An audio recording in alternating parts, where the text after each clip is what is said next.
Journalism tama on TVNT. So what love so isanandro miady amy fiainana fa tsy mety tafafoka mino fa mbola ho avy indray androany wallahi sira lesy zany courage foana yo manontany tena ihany lahy rovina ihany ary vo izy fahasambarana miezaky ela mitady fitatiavana tsy misy tsatsa efa mangana rovina ihary ty fiainan'ity vo mba izy fivoarana aiza ho aiza ary le fahasambarana amizao mitady ela nefa tsy mahita atsamizao lahy mbola tsy hita le mangirana fa mbola manantena foana za tsy maintsy ho avy ho any anjarako dia mangataka amiraisa dia mivavaky isan'andro mba iova felefenako eto tany fa zalozany tsy amy tsy tomany aiza kony alehako tangatakany amin'ny ao ambony za tsy maitomany fa mangataka isan'andro tsy mba ijalijaly zany mbola manantena mbola isy lay fandresena aza morakivy fa mbola ho avy fa ny olona eto tany tsy nateraka ijaly mbola manantena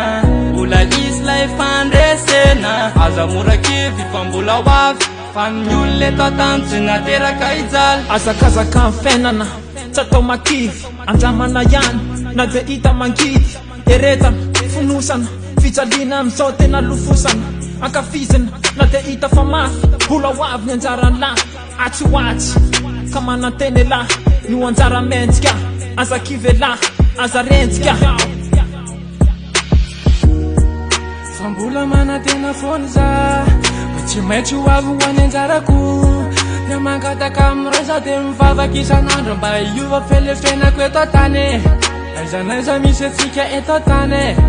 fa miona fijaliana foana izany fa zalo manantena fa io fiainantsika mbola iova foana io ndray andro any mbola manantena mbola isy lay fandresena aza morakivy fa mbola ho avy fa ny olona eto tany tsy nateraka ijaly mbola manantena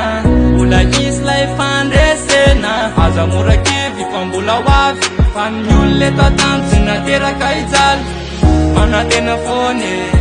mbola ho avy le fotoany mbola miandrana ambony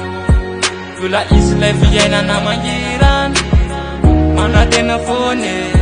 mbola ho avy le fotoany mbola miandrana ambony mbola isy lay fiainana mangirana